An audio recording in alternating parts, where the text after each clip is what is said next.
just let this be a note to everybody. Before you get married, before you go on your honeymoon, before you walk down the aisle with someone, find out if you have complementary sex drives, if you want the same things, if you both have a growth mindset around sex. Let's not find this out when it's too late. You're listening to Sex with Emily. I'm Dr. Emily, here to help you prioritize your pleasure and liberate the conversation around sex. Today, I'm answering your most honest, messy, and sometimes mortifying questions. The ones you're too embarrassed to ask anyone else. We're navigating mismatched libidos, dealing with performance anxiety, and figuring out if your relationship is actually broken or just needs a tune-up. We're covering boundaries, communication breakdowns, and those uncomfortable truths nobody wants to admit out loud. Whether you're questioning your own behavior or just need validation that you're not alone in this, buckle up because we're getting real. Let's dive in. This is from Sarah, and she's 52 years old. Am I the asshole for rejecting my partner's advances in the middle of the night? I'm so excited for this one. I'm so excited. Hey, Dr. Emily, we're a married couple, both early 50s, together for 16 years. But am I the asshole because I don't spontaneously wake up in the middle of the night filled with desire for sex and ravage my husband? My husband's disappointed because I never wake up horny in the middle of the night. He wakes up horny in the middle of the night regularly. At times in the past, he's tried to touch me while I'm sleeping, and I'm difficult to rouse, and apparently in my sleep, I pushed him away. He feels rejected and refuses to initiate sex with me. I apologized for my behavior when I was asleep and unaware of what was happening. I asked him to make sure that I'm awake and to start with a makeout session first before moving to genital touching. He feels that once he touches me, I should wake up and be filled with sexual excitement and gratitude that I have a partner that is so turned on by me. He is filled with resentment about this issue and feels rejected. We have sex at least 5 times a week, mostly in the afternoon when we're home alone. He'd prefer more sex and more during the night. I'm afraid that I can't meet his expectation, and this makes me feel like a failure, and he feels undesired. Should I set an alarm so I can initiate sex in the middle of the night? When, to be honest, I'd rather be sleeping. I have difficult getting back to sleep after sex, and I'm willing but not excited about making some sleep sacrifices if that's what it takes for him to feel loved, and desired. Thanks for your help, and I believe my husband will be happy to hear your opinions on this issue. Wow. Whew. That was a long one, but that is a good one, okay? So, wow, lot to unpack here. First off, let me remind you that men can wake up easier in the middle of the night, or they wake up more regularly in the middle of the night with erections because they get these nocturnal erections. That's why a lot of men wake up with erections in the morning, because it's all about blood flow and getting erections. So he gets this notion and wants to wake up and have sex with you. And listen, I don't feel that you need to disrupt your sleep patterns and set an alarm in the middle of the night so you can allow your husband to feel wanted and desired. And that just seems like this is going to be, a long haul. And sleep is so important, especially what we're finding now about sleep and hydration and all these things. I think about like sleep, hydration, exercise, but sleep is one of the main 3 things in our lives that we can control. Sleep hygiene is so important. And by you waking up in the middle of the night, that's going to disrupt everything. But what this is telling me is that your partner, your husband, wants to feel desired. He wants to feel needed by you. He wants to feel you ravish him. And so I'm wondering if there's other things you could do to make him feel that way. I love that. Could you initiate sex other times of the day that's not the middle of the night? You said you're having sex 5 times a week, which, side note, 16 years married, in your 50s, you're having sex in the middle of the day 5 times a week, and he wants to wake up in the middle of the night. I just think that that's a lot. You guys are in a great place. You seem like you're a really healthy couple. But there's this one thing that he wants. So again, you could let him know that I'm not willing to sacrifice my sleep, but I would like to know what you're getting from that and how I can make you feel desired, love, and then know that I'm attracted to you in other ways. Mm-hmm. Yeah. Do you think, because they're already having sex, she said at least 5 times a week, and he would prefer more sex and more during the night. Do you think that sex for him is tied to his feelings of being seen? I mean, I think we can fill in the blank here. We know this, but I do feel like, again, not everything's gendered, but we hear this more from penis owners, right? Yeah, we'd hear more from penis owners that when they wake up in the middle of the night, they have erections, they're ready to go. Definitely that part of it, where vulva owners, we're like slow cookers, many of us. We need time to get aroused and turned on. And it doesn't just strike us as much, this spontaneous desire, as it does for, think about it. Your penis is on the outside of your body.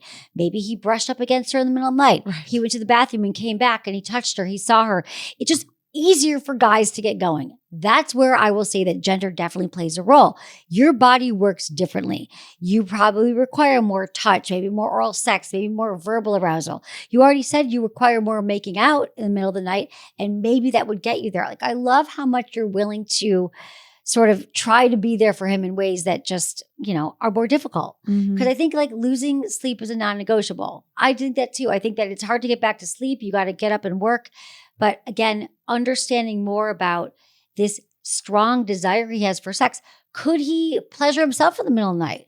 How would he feel about just masturbating next to you? Would you be okay if he did that? I just came up with a good idea. Oh, tell. What if you sent him like a video or something that he could watch in the middle of the night? Like something where you're like, I am never going to be awake enough to want this, but I know that you crave this and I want to be involved in that in a certain way. I love it. And you could even like film multiple things. So each time he has something new to see from you. Yeah. So then it doesn't disrupt your sleep, but he feels seen and appreciated. It's like your own like personal like porn you can send him. Like a little video of maybe you touching yourself or you getting undressed or you doing things that you think is hot, talking dirty to him. So he can put on his headphones in the middle of the night and watch that. It's like you're there, but you're not there. Yeah. I think there's just some creativity for a couple who's this active and this still really into each other. Let's find some workarounds. And that's a great idea. But I think also the notion that she feels like a failure and he feels undesired. Yeah. I'm also wondering if this is a theme or if this comes up in other parts of your relationship where you feel like you're not able to meet his needs or you feel like you're letting people down or maybe not even just in him. Are there other places in your life where you feel like you can't do enough? And does he feel like you don't want him, but you don't desire him? Because a lot of times our sex challenges also show up in other areas. So I think that might be really fun to unpack, especially since you said you're both going to be listening to this together. And I want to make an offer that you guys could call in together and we could talk about it.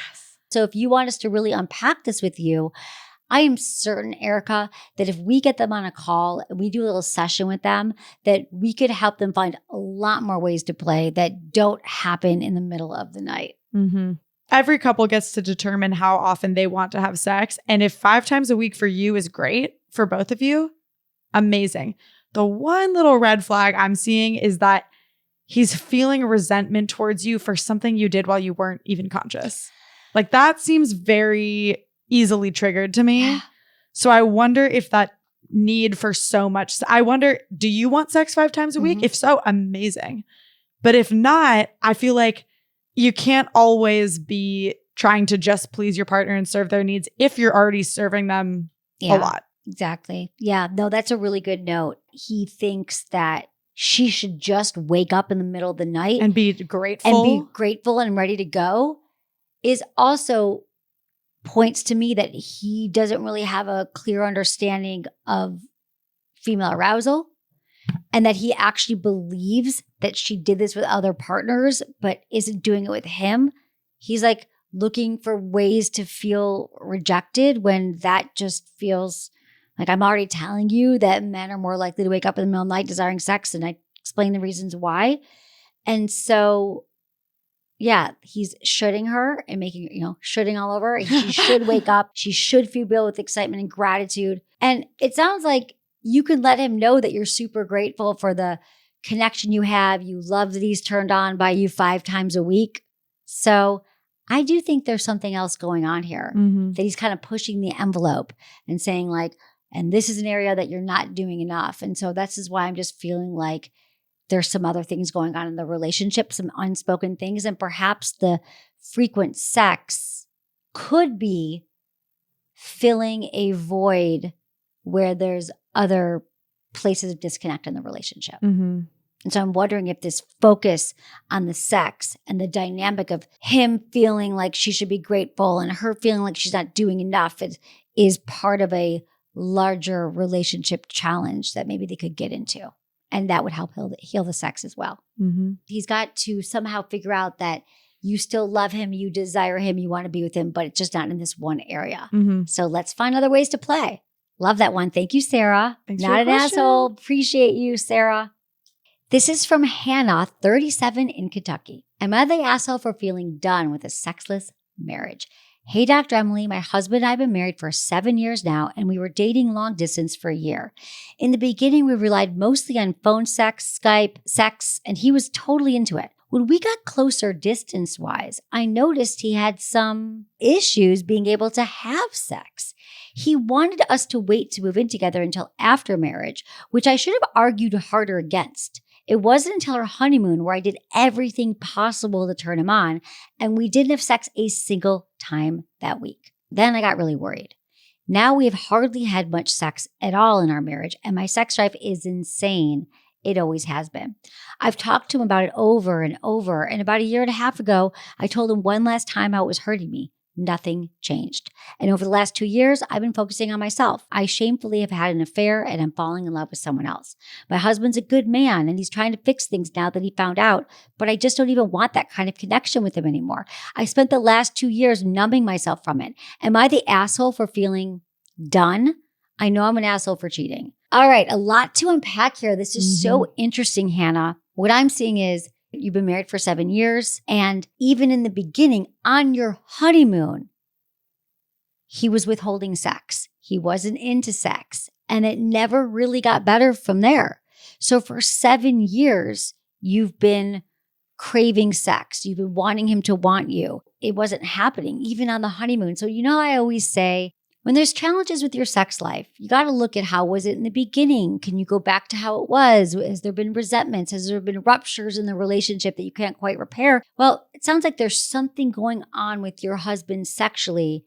Again, we don't know if it was earlier sexual experiences. Maybe he just got a low sex drive and sex isn't his thing, but there has to be some communicating here around it, and it might be too little too late right now. You let him know you wanted sex, you tried to turn him on, and I'm just wondering, what kind of things has he told you about his sex life? How much do you know about it? And when you do have sex, was it satisfying at all?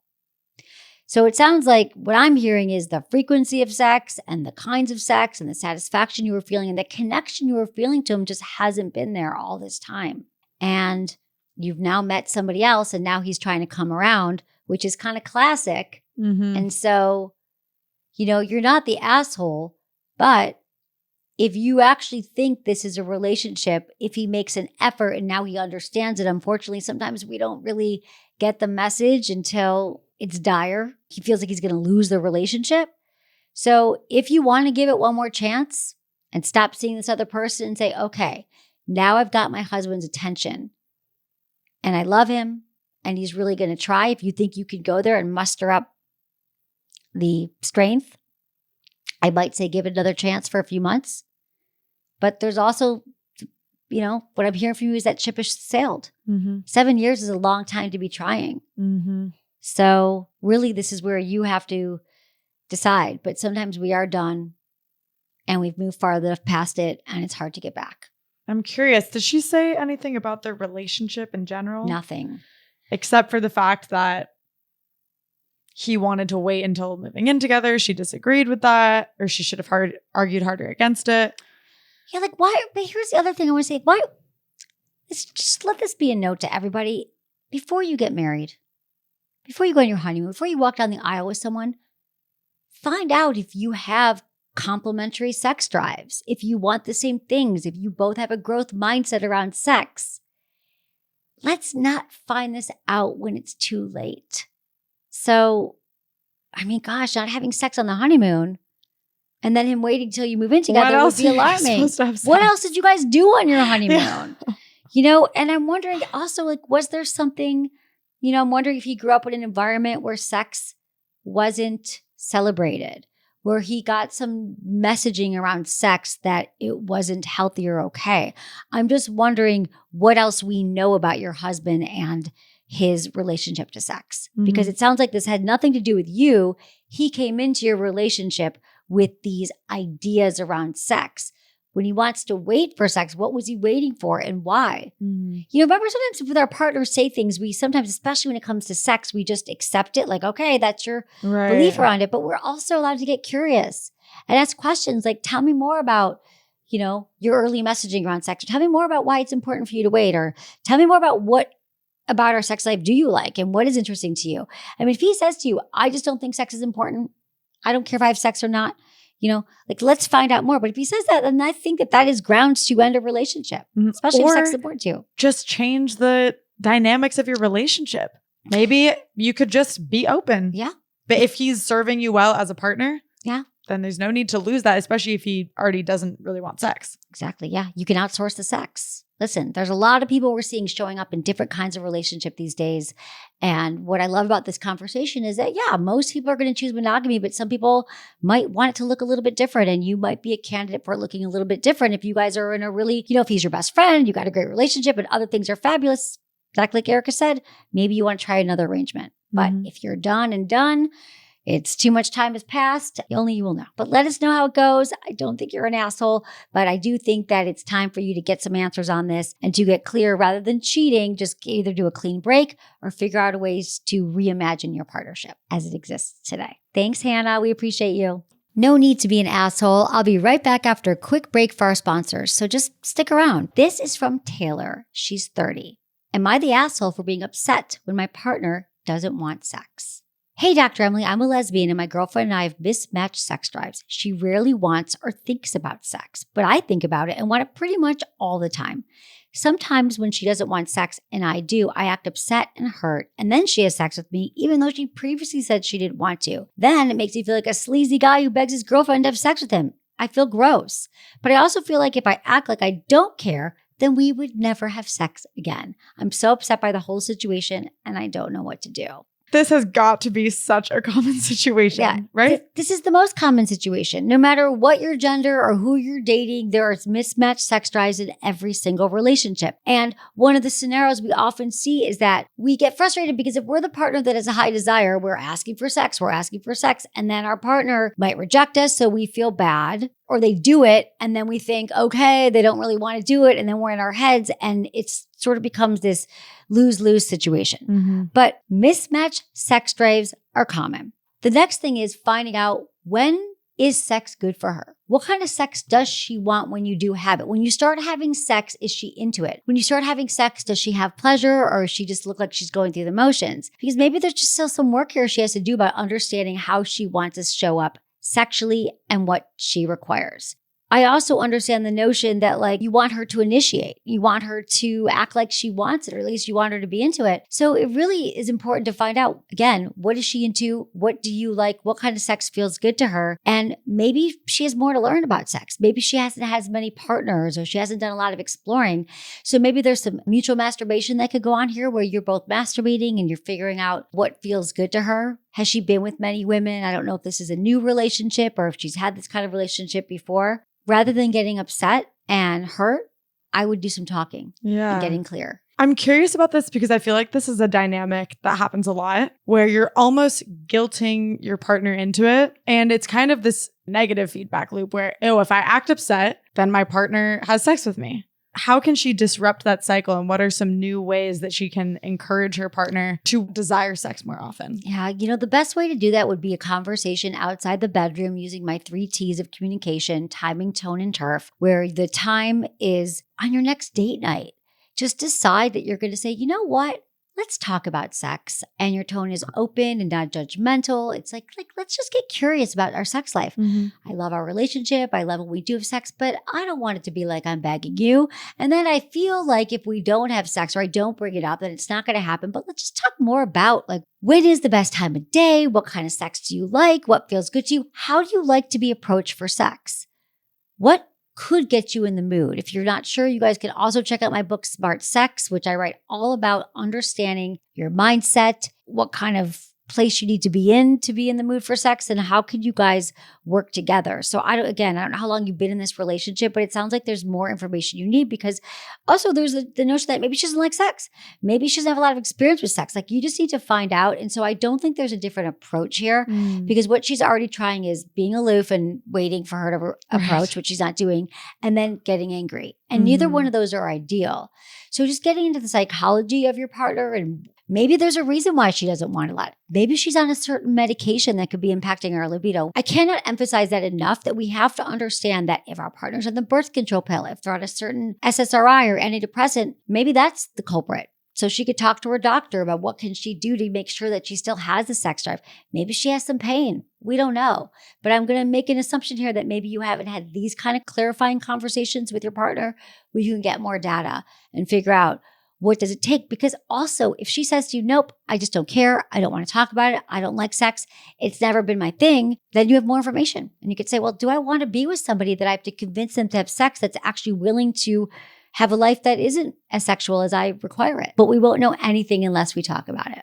If you haven't read Smart Sex yet, one of the 5 pillars of sexual intelligence is collaboration. And I would say if you have this conversation and your partner doesn't seem down for it, she's just like, this is the way I am, I never want sex, then you're not fulfilling that pillar of sex IQ. That just makes everything more difficult. Yeah, it really does. We have to all have healthy conversations about sex, which is also another skill set. It's almost like the skill set of learning how to communicate about sex is just as important as skill sets of learning how to actually perform in the bedroom. Although we don't want you to perform, we want you to be present and do the things that make you feel good and move your body in certain ways. But again, we got to talk about it too. So try that on for size this year. Start talking about it and see what kind of information you get. And remember, it's not a one-time conversation. All right. Thanks for your question, Taylor. You're not an asshole. I just look forward to you getting some clarity with your girlfriend and seeing what kind of sex lives you both want to have, and then you can create it together.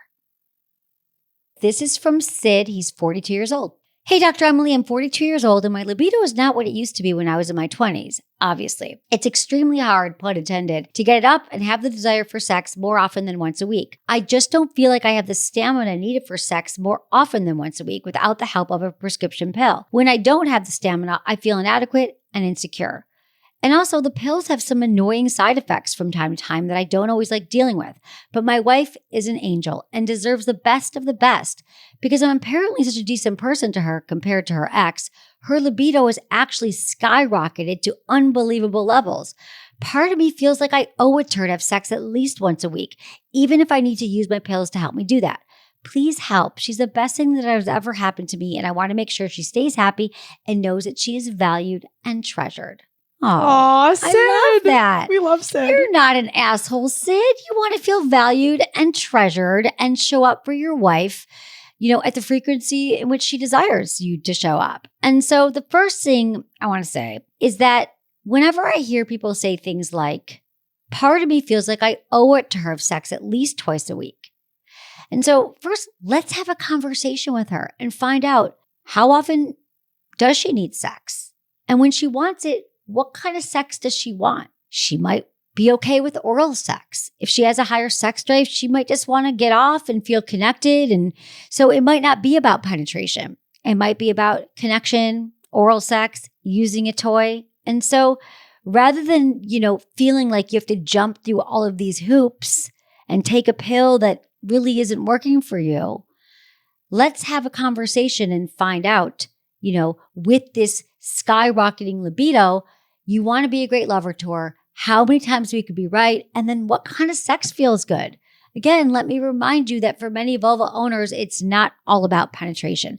Now, you are married to her, and you might know more than I know, obviously, but again, a conversation to get clear on what she actually requires with this higher libido than you have would help you get some clarity. What are some side effects that might be stopping someone from taking pills? Well, he might be getting headaches. He might be having an erection last longer than he likes, might make him nauseous, indigestion. You might be dizzy, back pain. None of those things are fun. Blurred vision. And if that is the case, you could also talk to your doctor about finding some other solutions. Mm-hmm. There are other pills out there. There's other things that you could take if this one doesn't work for you. Just because it works for other people doesn't mean it might work for you, but I get it. You could take half the pill. Maybe you could take it certain times a day or make sure that you've eaten something. So there's ways to mitigate that. this goes for any medication we take. Rather than going off of something cold turkey, although this is an as needed kind of pill, always talk to your doctor about what else you can do for this. If you heard our Sex in the News episode, how often should you be having sex? The average number of times couples had sex per week was 1.5. And so maybe that half time could be you going down on her, you pleasing her. You don't have to worry about taking Viagra or worry about your performance at all. But if she has a high libido, you can still make her feel a lot of pleasure and satisfy that. Absolutely. Get out of your head, start talking to her about it, and get some information so you can both show up for each other the way you want to. And I don't think you're an asshole. Not an asshole. Not an asshole, Sid. This is from Lucy. She's 38 years old, and she wants to know, am I the asshole for wanting oral sex every time, not just on special occasions? Hey, ladies, I love the show and all things sex. I recently started seeing a new guy. We haven't had penetrative sex yet. He's all things I want in a relationship, except we were talking about oral sex the other night. I'd given him a BJ, which he wasn't expecting or anticipating. I do it just as much for me as for him. He then said that oral sex is only as a treat. Otherwise, it gets taken for granted. For me, oral, both giving and receiving, is a huge part of sex, intimacy, and connection. Am I the asshole to think this is really narrow-minded? And how can I say it without seeming demanding? That's one big thing that I really enjoy. Am I the asshole in being selfish about this? No, you're not the asshole at all. In fact, what I love is that you're already having conversations about sex before you even had penetrative sex.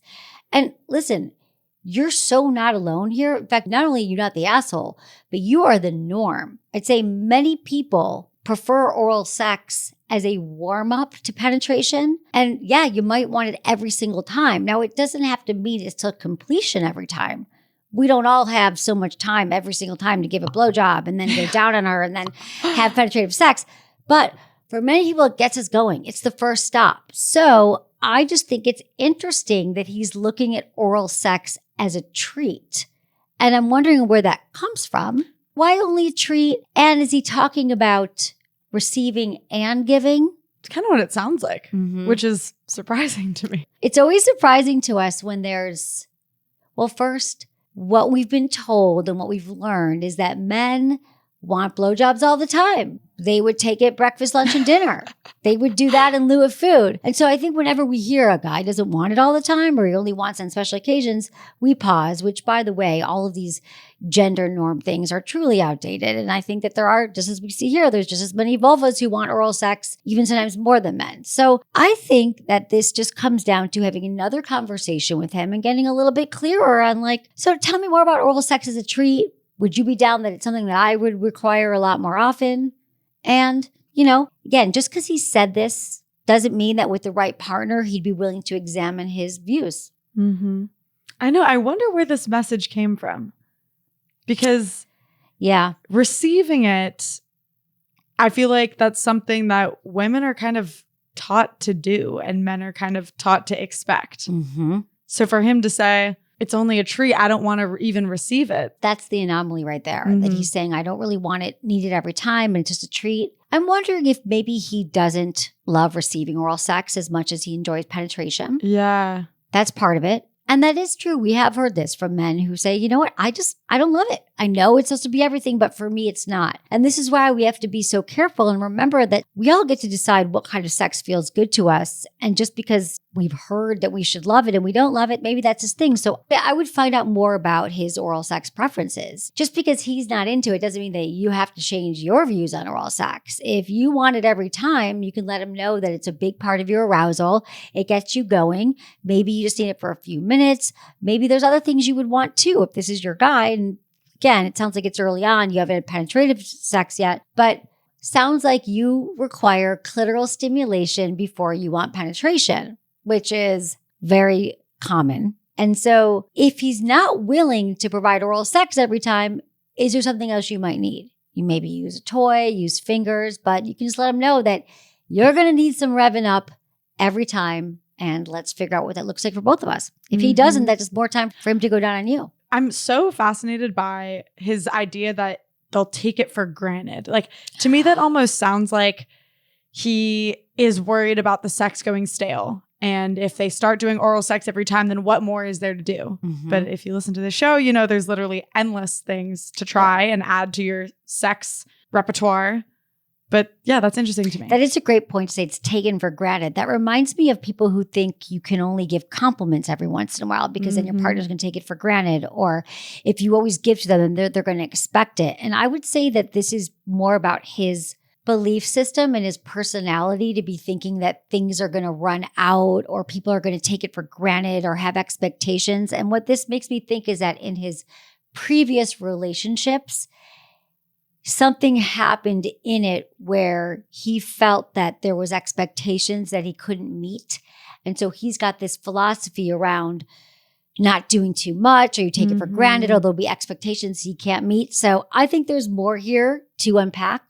And how we do one thing is how we do everything. How we believe certain things is how we look at other areas of our life. So there's something here about let's make this scarce. I don't want you to have expectations from me. And I think this is indicative of other things other ways that he feels. This is not good or bad. This is just something to look out for, that he's thinking about sex in this way. Do you think that part of the reason he's scared of oral sex getting taken for granted is because he thinks he's only so good at oral sex? Like he has a cap of how good he is. And so the thing that keeps it hot and interesting is how scarce it is. That could be a point as well. You know, a lot of us are concerned that we are not good at oral sex, that we're not good at sex, and we just want to do everything we can to avoid it, especially oral sex. We hear this from everyone, all genders, who are like, what if I'm not great at it? And so he thinks the less he does it, he won't have to A, face something that he's worried about and nervous about, and B, if he doesn't do that often, then it will be a treat or he'll seem better than he is. Right. So there's something that's happened in his past around oral sex and some beliefs he has that we could only find out by having another conversation with him about it. And she could do it in a light way. You could say to him, like, let's talk more about that oral sex point. I found that interesting. For me, oral sex is a big part of my arousal. Tell me about your experience with oral sex, or what kind of oral sex are you into, or what feels good to you? Because once we find out what our partner likes and what feels good to them orally or every other way, we can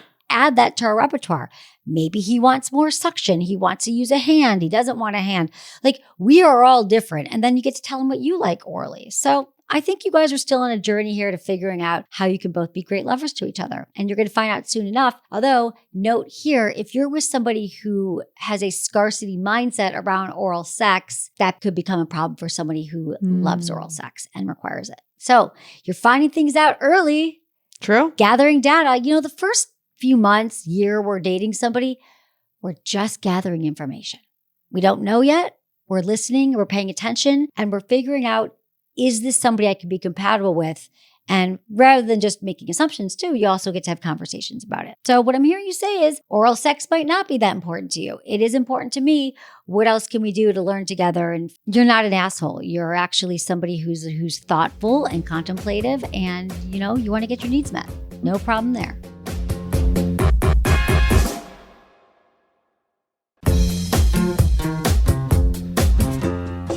That's it for today's episode. Thank you so much for listening to Sex with Emily. And if you love the show, please like, subscribe, and leave a review wherever you get your podcasts. And hey, share this with a friend or a partner. It might just spark something. It usually does. You can find me on Instagram, TikTok, YouTube, Facebook, and X. It's all at Sex with Emily. Oh, and I've been told I give really good email. So sign up at sexwithemily.com for free guides and articles and more ways to prioritize your pleasure.